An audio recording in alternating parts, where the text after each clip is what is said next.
Hi friends, வணக்கம். Welcome to லித்து பாப்பா channel. எல்லோருக்கும் சுதந்திர தின நல்வாழ்த்துக்கள். இன்றைக்கி தேங்காய் பர்ஃபி எப்படி செய்யலான்ட்டு பார்க்கலாம் வாங்க.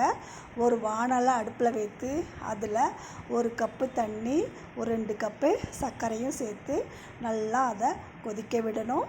இது நல்லா தேன் பதம் வர வரைக்கும் இது நல்லா கொதிக்க விடணும். இது நல்லா ஒரு 10 நிமிடம் இது நல்லா கொதித்ததும் இது கூட 1 கப்பு துருவின தேங்காயும் சேர்த்து நல்லா அதையும் நல்லா கிளறி கொடுத்து நல்லா கொதிக்க விடணும். இது நல்லா சுண்டி வரணும். இதையும் ஒரு 10 நிமிடம் நல்லா கொதிக்க வைக்கணும்.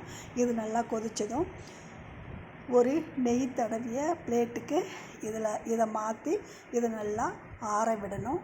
இது நல்லா ஒரு 2 மணி நேரம் நல்லா ஆறினதும் இதை கட் பண்ணி எடுத்தால் சுவையான தேங்காய் பர்ஃபி ரெடி.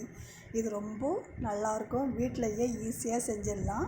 கடையிலையே வாங்க தேவையில்லை. குழந்தைங்களாம் ரொம்ப விரும்பி சாப்பிடுவாங்க. வீட்டிலையே நம்ம ஹெல்த்தியாக இதை செஞ்சு சாப்பிடலாம். நீங்களும் இதே மாதிரி செஞ்சு சாப்பிடுங்க. ரொம்ப நல்லாயிருக்கும். தேங்க்யூ ஃபார் வாட்சிங்.